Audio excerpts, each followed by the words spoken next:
Sezerano za televiziyo zikuzanira ama-interview adasobanutse ngo harimo ibishegu n'ibindi byose. Sezera ibyo byose kuko Ibendera TV iyi ni isakazamashusho, ikaba televiziyo ikorera kuri YouTube ikuzanira ibiganiro byose bishoboka. Ibendera TV, nyaruka udasanga abandi bamaje kugerayo bakagutanga iby'ubwenge, ibiganiro hirya no hino, abahanzi ndetse na comedy, ibiganiro ama-interview ndetse kandi uragerayo usanga n'ijambo ry'Imana. Ibyo byose nukugerayo gusa andikamo Ibendera TV maze ukore subscribe, like na comment, ukomeze unezezwe na byinshi bashyiraho kuri Ibendera TV. Ibendera TV, ihuriro ry'ibiganiro by'ubwenge, abanyamakuru bujuje ubumenyi. Nitwa Mugawende Colleges, amazina y'ubuhanzi nitwa 4411 and Fresh Boy Mr. Muhanzi.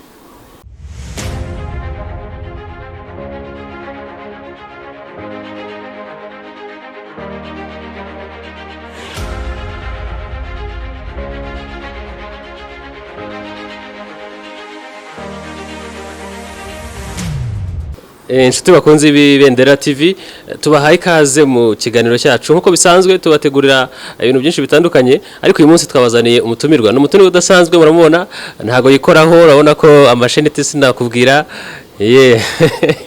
birabimenyetso nawe icyo bisobanura, ariko uramukayaza kutubwira. Urabona ko rwose aba yikozeho cyangwa se afite umuntu umukoraho, kuko ndabona ibintu ari byinshi kubyibwira, nkanjye sinzi niba nabasha kubyambara. Hanyuma rero nkuko musanzwe mubizi kuri televiziyo yacu, tubategurira abahanzi, abatumirwa batandukanye ku ngingo zitandukanye, ari bo mu ijambo ry'Imana ndetse nabo mu buzima butandukanye, bafite ibyo bagenera by'ukuri cyangwa se byiza, bifite impanuro cyangwa se n'inyigisho byabagezaho kugira ngo bibungure ubwenge, ariko binadufashe kuruhuka. Hanyuma rero uyu nguyu turi kumwe hano ni umuhanzi, umwe mu bahanzi rwose bafite impano zidasanzwe. Mu kanya muraza kumwimvira, ariko by'umwihariko reka tubanze tuganire, atubwire ni muntu ki, ninde, abahehe, kugira ngo nyine tunumve wagira ngo si n'umunyarwanda. Aratubwira neza nyine tuzaza kubyumva. Ikaze. Ya murakoze cyane. Twibwire witwa nde, amazina yose yawe, ndetse utubwire naho ubarizwa n'icyo ukora. Okay, murakoze. Nitwa Mugawende Colleges, amazina y'ubuhanzi nitwa 4411 and Fresh Boy Mr. Muhanzi. Mr. Muhanzi, double one double what? Ni 4411 Fresh Boy Mr. Muhanzi. Magana ane na cumi, ibihumbi bine na magana ane na cumi na rimwe. Bishatse kuvuga iki ibyo bintu? Aho wabugoye abantu cyane ugiye kuvuga iyo mibare myinshi. 44 ni 44, ni ukubandika ebyiri. Hanyuma 11 cyangwa se 11 ni 11. Ushatse wavuga 41 11 birahagije. Bishatse kuvuga iki? So na amateka nashatse kubaka muri iryo zina kugira ngo ntazayibagirwa. Nakuze cyane ibi bintu ubona ndimo by'ubuhanzi n'izindi mpano zitandukanye, ntago binjemo nkuze. Byanjemo kuva kera nkiri umwana muto. So rero itariki enye z'ukwezi kwa kane mu bihumbi 2016, 2016 nibwo bwa mbere navugiye kuri radio. Nagiye mu interview kuri radio ariko mu buryo bwa competition. So mu bintu rero nifuzaga, numvaga ko byibura umunsi nzagera kuri radio station bizaba ari ibintu byiza cyane, numvaga ebana. So rero na amateka yanjye yatangiye nubaka umuziki. Ndavuga nti aya mpereyeho nayo ngomba guhita nita izina ryanjye. Ubundi mbere nitaga za 4G za 41 ibintu nk'ibyo. Bitamvuga nti mbo reka ngiye mfata izina rimwe 44. So ayo na amateka nahise nubaka muri iryo zina ku itariki enye z'ukwezi kwa kane 2016 niho havuye iryo zina 44. Urakoze cyane. Hanyuma uti uri Mr. Muhanzi, uhanga iki muri rusange? Tubwira impano wifitemo, wasanze ufite cyangwa se wiharaje kumenya, urazimenya umunsi kaba uziyitirira, kandi wenda ufite n'ibikorwa bizigaragaza. Mfite impano nyinshi, ariko nk'uko nkunda kubigarukaho mu interview atandukanye nkora, hari izigenda zibyiga izindi. Hari impano y'ubuhanzi, hari impano yo gukina filime na comedy ndetse n'itangazamakuru. Izo nizo mpano zigenda zibyiga izindi. Mu zindi mfite kuko nakubwira nk'ubu DJs, nakubwira nk'ubu MC, nakubwira nko kwamamaza, nakora publicité nziza cyane buriya. Wa mugabo njya numva bita Jarambere Gatare buriya ashobora kunyumva agahita avuga ati kabisi uyu mwana ko biri kose afite future, ariko kubera kubura ubushobozi, kubura sponsor, ibintu nk'ibyo bituma nyine hari zigenda ku ruhande ugasanga zisa naho ziri kumfira ubusa. Okay, hanyuma wenda turagenda tugaruka ku mpano buri imwe kuri imwe. Reka duhere ku y'ubuhanzi. Uhimba iki? Ni indirimbo, ni imivugo, na makinamico, niki? Tubwire ubijyanye n'ubuhanzi watubwiye. Ni ukuririmba, uririmba iki? Yes. Ni ukuririmba mu njyana ya hip hop, R&B, Afrobeat na gospel. Nagize nyine Imana yangiriye ubuntu. Injyana inspiration y'injyana injemo niyo mitampanga, ariko right now maje gusohora indirimbo imwe yitwa Ndi Fresh ya hip hop. Yeah. Hanyuma ubarizwa mu kahe gace, utuye hagana he? Ni hano hafi Kibagabaga. Benshi barahazi, ni impande ya English Church. Hanyuma noneho uratubwira bundi iyo tubonye umuhanzi ikintu cya mbere tugezaho ni igihangano cye, kuko buriya igihangano kivuga kuruta uko umuntu yavuga ngo ngende umuhanzi. Reka rero barebe bumve koko iyo mpano yawe, tubwire. Hari indirimbo isigaye nza cyane mu matwi iyo umuntu ambwiye ngo mugaragarize impano mfite. Hari yitwa Ndi Mushya, nza no kubwira abantu impamvu benshi bumvishe nyivuga ariko n'ubu nteri yagera hanze. So ntangira mvuga ngo nzanye ibishya kuko nanjye ndi mushya, untandukanye n'imishyo, ungereranye n'imicyo kuko nanjye ndi kumiki ngenda cyeye, meze nkabura cyeye, nahoze ntuye mu ryera, none ubu ntuye hera, nambaye ibyera, ngende kumwe n'uwera, ngende wa kera, ni nayo mpamvu ndenkera, ngende fresh mu mutwe, no stress, ntabyo mugo, ngenda birekeye, ngende wa Mungu. Ndi mushya, burya ndi mushya, niyo mpamvu nzanye ibishya, ibyerekezo bishya n'imirapire mishya, burya ndi mushya, burya ndi mushya. This is a double fun, double one, fresh boy, ni Mr. Muhanzi, burya ni mushya. Iyo ni indirimbo yitwa Ndi Mushya, itari yagera hanze kubw'ubushobozi buke yanagize. Hari rero n'indi yitwa Ndi Fresh, ari nayo yageze hanze, iri no kuri YouTube. Nakubita freestyle kugira ngo nayo bayumve, abashaka kunshyigikira bashobora kumva ari na nziza bakagera kuri YouTube bakayireba.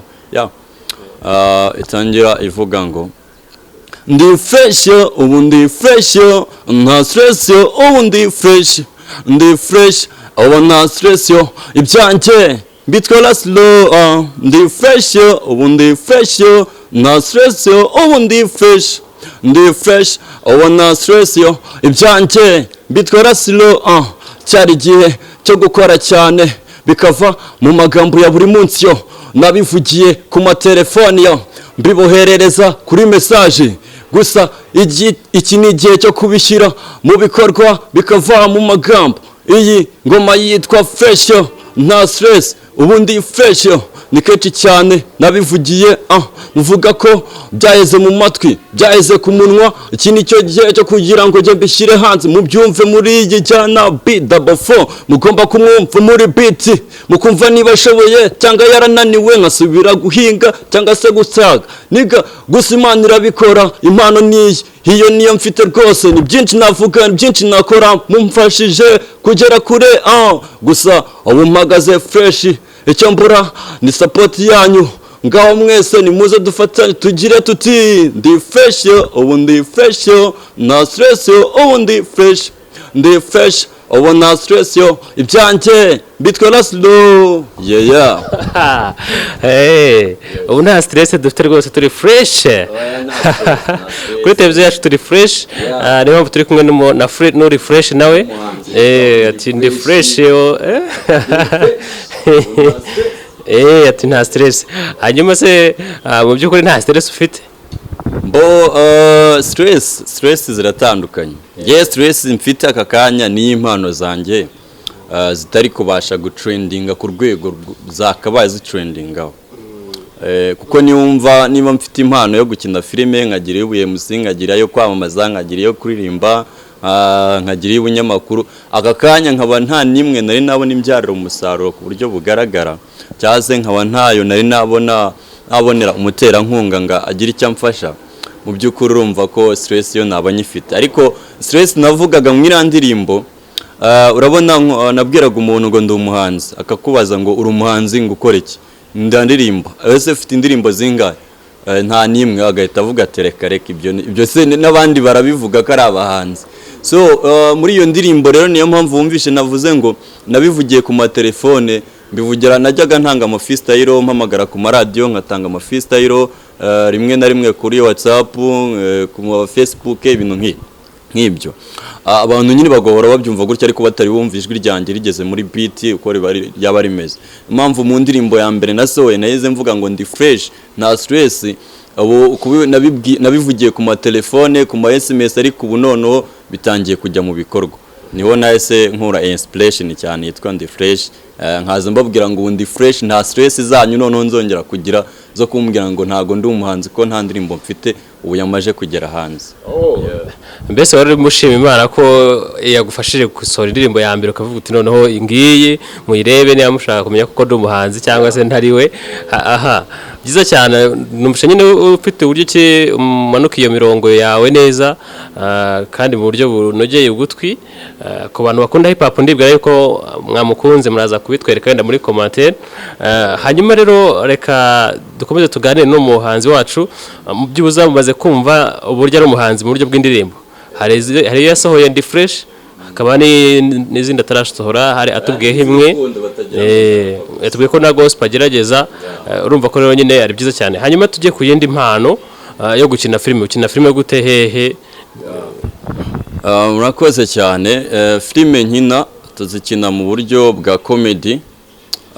Ni filime yitwa Bafite Ubushyuhe, ndetse buyageze kuri YouTube kuri channel yitwa Nyako Comedians. Ni filime urabizi content igezweho muri iyi minsi mu rubyiruko, bafite ubushyuhe biki ibintu biraho. So twararebye tuti ni gute noneho iyi content iri trending cyane muri public twayibyaza umusaruro. So rero niko twahise tuvuga ngo tugiye gukora filime yitwa Bafite Ubushyuhe. No kuvuga ngo ni filime ivuga uburyo urubyiruko muri imyitwarire y'urubyiruko muri iyi minsi, ubwo bushyuhe bumeze bute, ese bugira izihe ngaruka, iyo ubugize se wakitwara gute kugira butabukoresha ibindi bintu birenze. So nicyo twari dushaka kugaragaza muri Bafite Ubushyuhe. Hanyuma ukinamo weho ukina izihe role gute? Yes, jewe nkinamo ndi bonsa, mba ndi security service y'urugo rw'umuboss, ni yo role mba mfitemo. Dukeneye nk'akantu wakinnyemo wumva kagaruka cyane muri wowe iyo utekereje kuri iyo filime. Mu boss abageze mu nzu role ikunda kungarukamo cyane. Abageze mu nzu kuko turi amabonsa abiri. Turashaka ko ubikina nyine twebwe. Oya ntago bisobanura. Ube bikine nyine dusipoze ko boss ahagaze aho ngaho nyine nkuko wabikinnye. Wowe kina rero yawe uko wavuze ari kuvuga, ubwo nyine n'abafana cyangwa se abadukurikira nabo niba bari abahanga barahita bamenya ngo yashaka kuvuga iki ngiki. Nibyo byiza kurutaho ibisobanuye buriya umuntu nyine ntago aryoherwa cyane nkuko wabikina akanawa akabitekerezaho. Yes. Okay. Boss ntago rwose nta na rimwe kizigera gisa nabi. Mu by'ukuri aha nzahitaho uko bishoboka hose. Mva Petit, iki gikore cya boss urakibona uko kimeze? Urabona ko kimeze nko mu ijuru, ni nko mu ijuru neza. Boss ntazigire na rimwe asanga gisa nabi kijagaraye. Turi kumvikana? Kandi ibyo utigeze ubikurikiza. Vuze ngo iki? Nzahita nkwirukana nge kuko nshinzwe buri everything. You understand?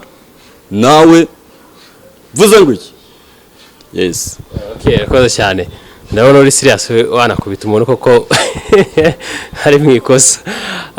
Hanyuma rero iyo ni impano ya filime kandi ndetse watangiye no kwigaragaza.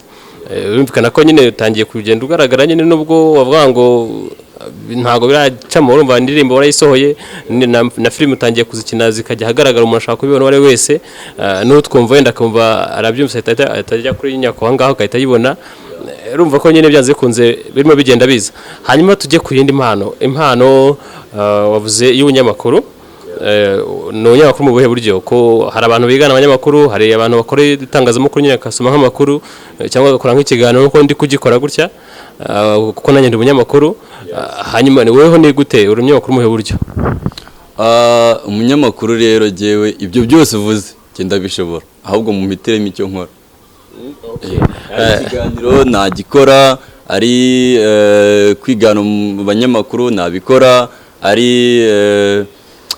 gusoma amakuru nabikora ibintu byose nyine binsa ubundi reka mbamara impaka ikintu cyose gishobora kimfasha kinsaba gukoresha ijwi ryanjye ebana aho nza nkimerita kabisa mbese uko wakoze umurongo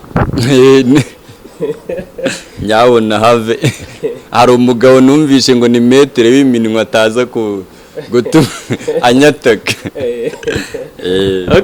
ni byiza nyine buri wese atungwa n'icyo ashoboye nawe kandi bizagutunge kandi ni nayo nzira urabona ko twatangiye no kukumenya nyine twakwegera bivuze ngo na hano uzahagera cyangwa se nawe ubwawe wanabyikorera ubundi ufite umunwa nyine uranivugira siko bimeze se hanyuma ikindi turashaka ko uhera ku wenda uvuga nk'amakuru mu masegonda nka 30 cyangwa umunota kugira ngo twumve niba koko wanabishobora reka kugira ngo biryohere abantu ndaza kugaragazamo izo mpano zose z'itangazamakuru ndaza gukora nk'umunyamakuru noneho uri gukora ikiganiro niyakiremo ngaragazamo izo mpano mushaka kumenya zose zijyanye n'itangazamakuru yes twongeye kubaha ikaze mwe mwese ni byiza cyane kuba mwarakoze subscribe ni iby'agaciro turabibubahira niyo mpamvu natwe tubagezaho ibiganiro byose mukeneye muri kategori zose tugerayo murabizi tubazanira impano zitandukanye uyu munsi rero tubazaniye umusore nakwita ko ari talented afite impano nyinshi niwe musore wa mbere mu Rwanda w'umuraperi utanywa inzoga niwe muraperi wa mbere mu Rwanda wakoze stage y'isaha yose nta kintu yasomye uretse amazi gusa so reka nere kumuvuga ibigwi byinshi tubanze tumwakire kamemu arakoze aranivuga mu bahanzi hari ukuntu bivuga ubwo mbaye mbakopeje impano imwe afite so reka tumwakire erega shu erega be burya ni wowe erega shu erega be burya ni wowe ajya amagambo ndirimba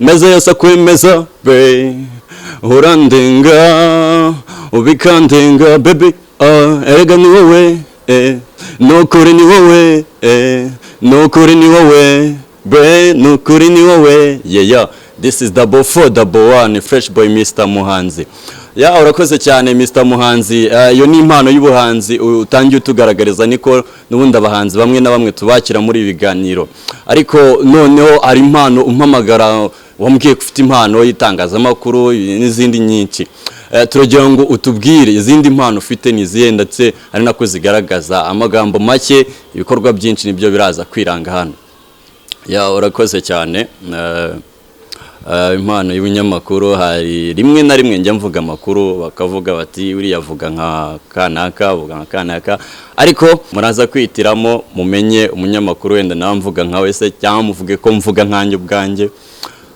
biraza koroha cyane reka mbikore gutya twongeye kubasuhuza mwese abakomeje gukurikira Radio Rwanda nje nitwa Fredina Uwimana aya ni amakuru ku buryo bw'incamake ni saa sita zuzuye turayarambura ku isaha saa sita 45 turahera hano mu karere ka Gasabo n'umurenge wa Kimironko akagari ka Kibagabaga aho Radio Rwanda yasuye umusore ufite impano w'imyaka 24 gusa bikaba bimubaza kuba ageze muri iyo myaka afite impano nyinshi zitandukanye zishobora kumugirira akamaro ariko akaba atari yabona uburyo azigeza ku banyarwanda benshi uyu mu mwijwi rye umva impano yaba afite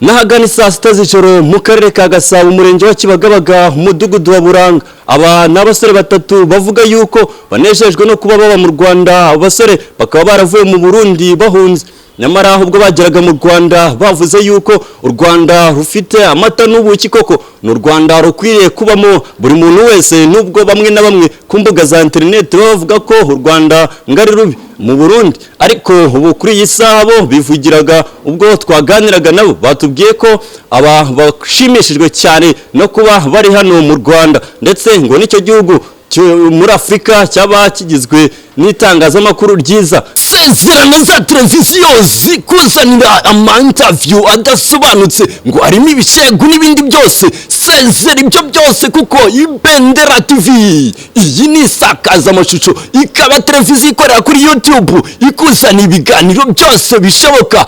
Ibendera TV nyaruka udasanga abandi bamaze kugerayo bakagutanga iby'ubwenge, ibiganiro hirya no hino, abahanzi ndetse na comedy, ibiganiro ama-interview, ndetse kandi uragera usanga n'ijambo ry'Imana. Ibyo byose ni ukugerayo gusa andikamo Ibendera TV maze ukore subscribe, like na comment, ukomeze unezezwe na byinshi bashyiraho kuri Ibendera TV. Ibendera TV, ihuriro ry'ibiganiro by'ubwenge, abanyamakuru bujuje ubumenyi.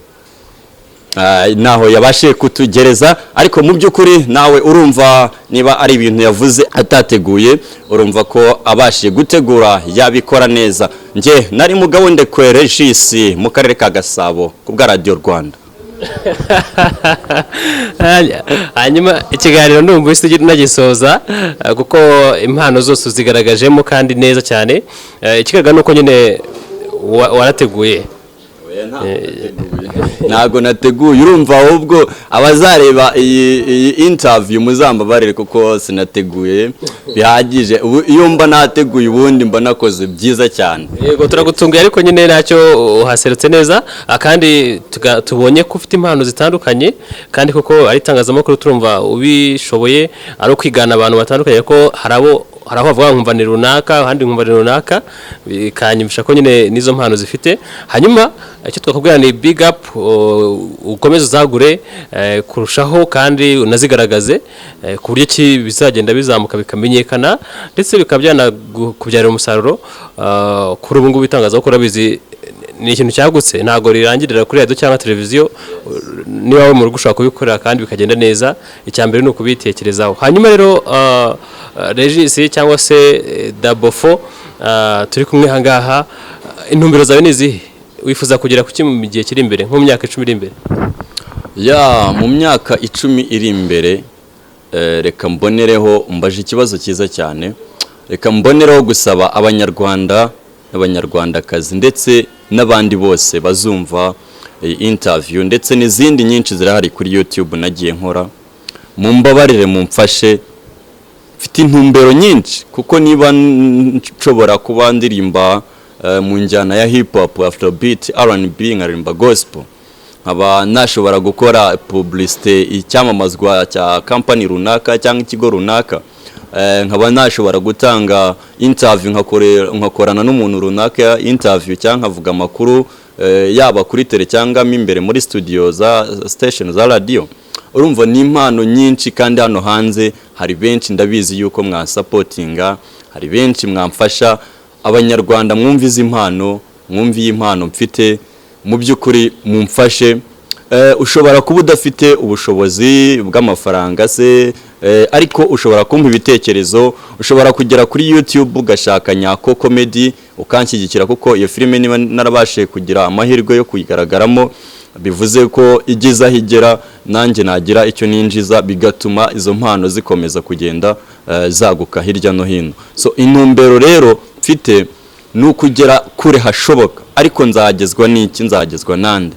So reka mbanze nshimire cyane, mwakoze cyane kuba mwanantumiye nkaba nze hano mukama interview, nabyo ni ibintu by'agaciro cyane, respect. Ariko n'abandi hari benshi, hari amateleviziyo menshi yakorera kuri YouTube, hari televiziyo zisanzwe zikora ubwazo, hari amaradiyo asanzwe, hari kandi njya numva ibiganiro byinshi bagaragazamo impano. Kuba wantumira tugakorana ikiganiro, kuba wagira ubufasha runaka, hari aba management, aba producers, ni benshi cyane mwamfasha, ariko intumbero yanjye kuyivuga biranangora, kuko niba byibura imyaka 10 nzavuga nti ngomba kuba byibura mu Rwanda izina Double 4 ritakivugwa kuri YouTube gusa, ahubwo rivugwa mu gihugu hose, cyangwa se izina muhanzi nkinisha muri filime rizwi na buri muntu wese uri mu gihugu cy'u Rwanda. Hanyuma mu myaka 20 seho nzaba ngeze, ngomba kuzagera hirya ashoboka, hirya y'u Rwanda international, nkakora filime nk'iz'abandi bose, cyangwa se nkaba umuhanzi nk'abandi bose mujya mwumva, ba Diamond Platnumz, ba Icon, benshi cyane muzi hano mu gihugu. Nta kindi cyabagejejeho, ntago ari uko bavutse Imana yabahisemo, ahubwo nuko babonye support, bakabasapotinga, bakabafasha. Mu by'ukuri rero impano nyinshi mfite, ndabizi hano henshi hari benshi mwamfasha zikagaragara kandi zikagira umusaruro, zikabyarira abanyarwanda ibyishimo. Erega kuba umuhanzi hari ukora ubutumwa, wenda ari benshi bavuga ngo ni ibishego, ariko izo ndirimbo mwita ibishego hari bamwe zishimisha, hari n'izindi rero natwe dukora zitari ibishego, hari n'abandi zishimisha. So buri muhanzi wese akora indirimbo hakagira abayishimira, hakagira n'abayanga, ariko abo bayishimiye iyo atayikora byumvikane ko batari kwishima. Iyo ukoze publicité igashimisha abantu, hari iyo utayikora hari abo ntibari kwishima, nubwo wenda bari kumva ibindi nabo bakishima, ariko niyo yawe kuba yaraje nabyo ni by'agaciro. Hanyuma wenda tugana ku musozo, Yes. turagira ngo tubwire nk'umuntu, tugana ku musozo turagira ngo tubwire nk'umuntu agukeneye yakubona ate, wavuga wenda nka nimero zawe umuntu yakubonaho ku mpamvu zitandukanye z'ubuhanzi, cyangwa se n'izo mpano zose zitandukanye ufite?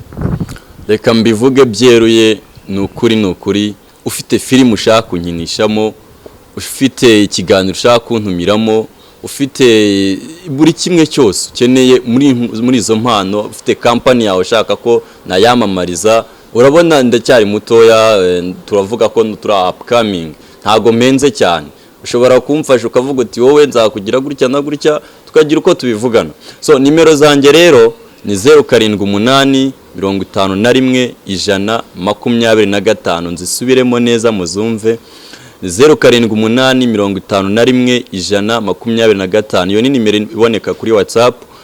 Ushobora no kumpamagara kandi kuri 0788 74 410. So ushobora kumpamagara nkagukorera publicité ya company, ushobora kumpamagara tugakinana muri filime, ushobora kumpamagara tugakorana interview, ushobora kumpamagara ugiye no kumpa ibitekerezo by'uburyo ubwira uti ibi nibi nawe ugomba kubikora gutya. Inama ni nziza cyane kuko burya umutwe umwe wigira inama yo gusara. Hanyuma reka tugushimire cyane, urakoze, turagushimiye. Yes, murakoze cyane, ariko mbere yuko dutandukana ngira ngo nabivuze byari bikenewe cyane, ariko icyo nkeneye ni ubufasha cyane kuruta ikindi cyose. So mumfashe rero, mugere kuri YouTube murebe Nyako Comedy, mukore subscribe, musangize abandi, mugere kuri Double 1 Double 4 channel yanjye iriho indirimbo zanjye, mukore subscribe. Kuri Facebook naho ndaboneka, ashobora kunyandikiraho ni Double 1 Double 4, no kuri WhatsApp nazibahaye nazo mwanyandikira. So Imana ikomeze ibandebera icyoroshye cyane. Murakoze cyane. Hanyuma tubashimiye ko mukomeza gukurikira ibiganiro byacu, tubashishikariza gukanda like, subscribe, ndetse mukanasangiza abandi ibyo dukora, hanyuma mukanashyira comment hasi aho ngaho mutubwira nyine ibitekerezo byanyu, niba mukeneye abandi batumirwa cyangwa se n'ibindi bintu mwakwifuza kutugezaho kugira ngo tugume twibanire neza. Murakoze cyane, na Murebe Noel.